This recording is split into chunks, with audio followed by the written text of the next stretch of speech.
Top 10 dumb royal decisions that cost the UK millions. Starting off with number 10, expensive travel.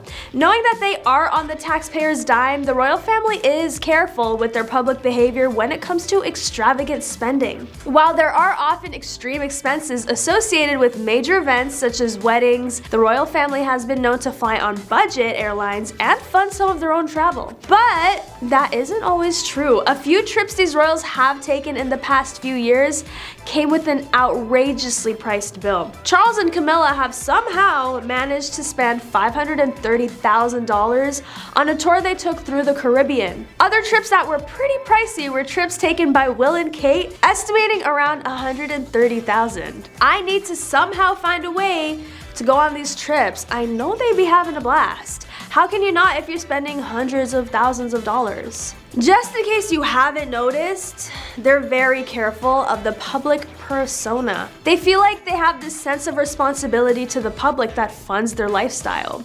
If they were acting reckless, they probably wouldn't have as much support, so that does make sense. It's funny when the paparazzi tries to catch them in awkward moments though. Is that another thing I'm adding to my list of reasons this family just isn't as relatable as they try to be? Yes. Thinking about being absolutely perfect and delightful all the time just feels so exhausting. Do they still have to act all perfect if they lose their luggage at an airport? I know a lot of us would be fuming. If this family woke up one day and decided to become savages, that would make major headlines. And honestly, I would want to tune in. The once royally perfect family goes savage. That's a whole YouTube title right there. Number 9, family helicopter. This family's financial worries are so different from those of the average person. It's also interesting to consider that their lifestyle is paid for by regulars. Let's be honest, we already know that they maintain this facade in order to give the impression that they aren't reckless with their money. Because they are royalty and have become accustomed to a life of opulence, nobody would be able to stop them from spending a few extra dollars, or in their case, a few extra millions if they really wanted to. It's possible that the Cambridges understand how frequently they used the family helicopter. It's implied that it was used a little bit more than the Queen wanted, even if they say it wasn't used very often at all. The Duke and Duchess of Cambridge's trip to the Caribbean was another expense that strained the family. For that one trip, the cost of chartered flights was $268,000. Can we consider that for a moment? They almost spent $300K on flights alone. I really need to know what they were up to. Number 8, scandals. This family has been involved in scandals for generations. Being knee-deep in controversies is not a good look for the representation of the UK, but they somehow managed to pay the news outlets to run stories that promote them in a good way. I mean, they managed to be so perfect that people sweep their complete wrongdoings under a rug, which, might I add, has to be a huge rug. No one is obviously perfect, but the extent to which the royals have been exposed for their controversies is so out of pocket that it's actually shocking. And the fact that these news stories have not at all gotten as much attention as something not as exciting as Meghan and Harry leaving the palace for privacy reasons is crazy. Political correspondent Nadine Batchelor-Hunt argued that the royals are becoming increasingly out of place in contemporary society due to the family's past and present scandals. But what do you think? Comment your thoughts below. Number 7, direct funding for the monarchy is through the sovereign grant. Some really important things that the sovereign grant helped with included $92 million renovations to Buckingham Palace.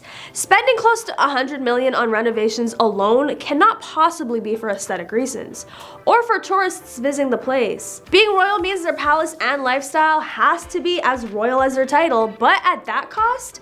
I can't say that's the most relatable thing, no matter how much they want to be relatable to the general public. I literally can't remember the last time I spent millions of dollars on renovations, but other than that, yeah, this family is totally relatable. Royalists say these costs represent only £1 a year to every person in the UK. That makes it much better. All British people chipped in for the multi-million-dollar renovations, whether they liked it or not. Number 6, taxpayers, aka royal family money. Despite the money produced by the monarchy, the royal family is pretty expensive.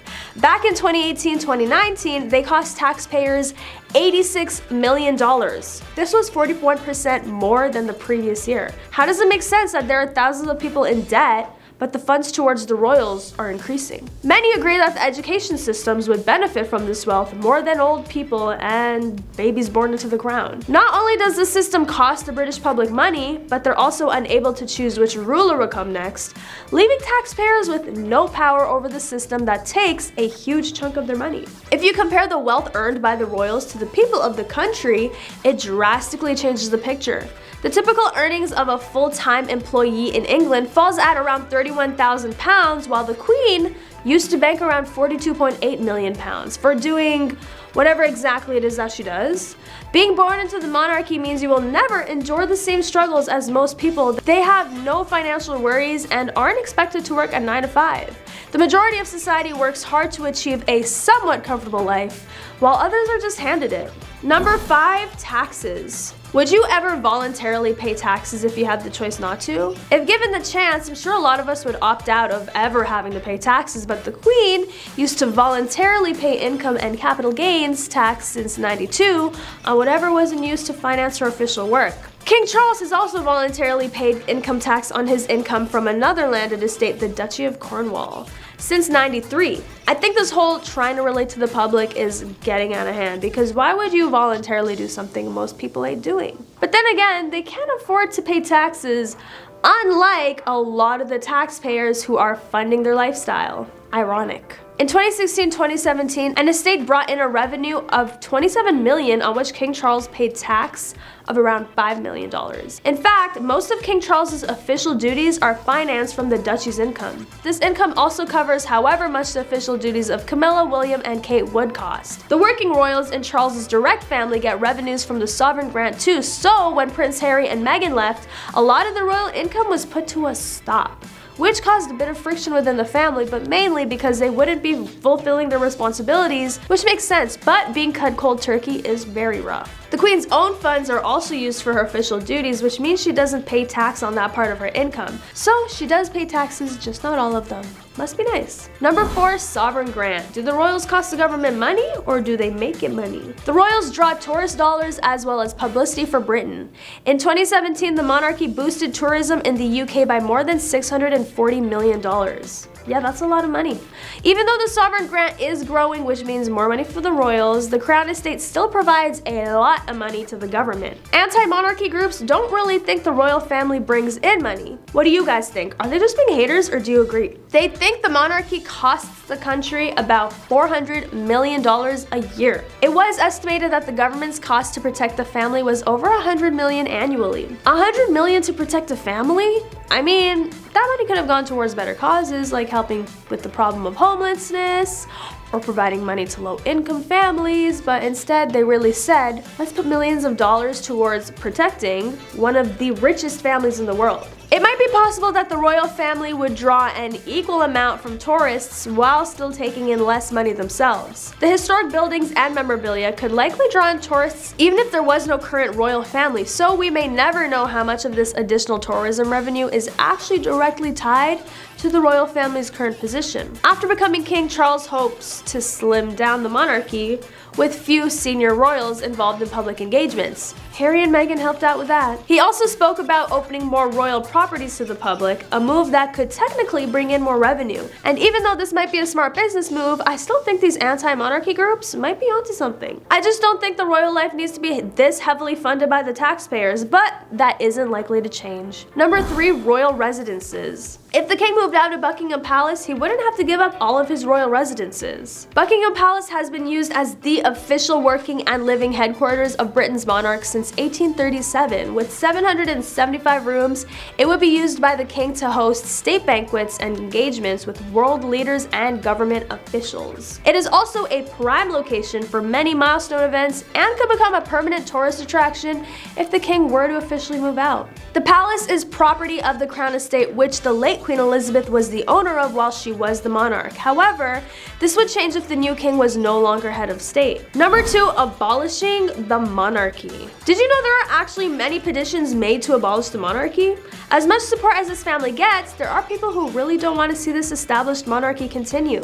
What side are you on, for or against the monarchy? And although republicanism isn't a strong force in Britain at the moment, that could change if it fails to attract the support of the younger British population. If the monarchy was abolished, the queen or king's consent would disappear. There would be no royal family to influence the country's legislation. It is believed that the people of Britain would have a more fair and even democracy. That does sound very intriguing, but I guess not enough for the majority of the population to agree with the removal of the royal family. And finally, counting down to number 1, at the end of the day, royals are humans too.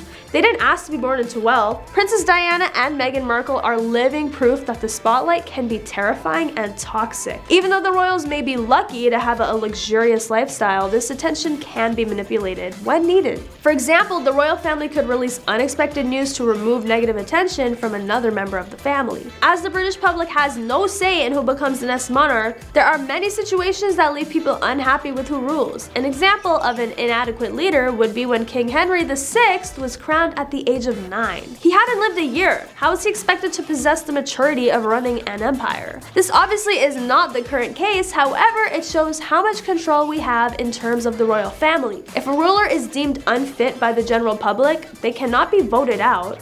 Problematic royals have historically been difficult to remove from positions of power. Another factor to consider is that King Charles was crowned at 73. In the UK, the average age of retirement is 64, meaning you receive a pension not having to work anymore. Should he really receive the title when he is almost a decade over the age of retirement? What do you think? But that is all for today's top 10. Don't forget to like and subscribe. Also drop a comment if you think the British monarchy should remain or be abolished. I'll catch you next time on The Rich Life.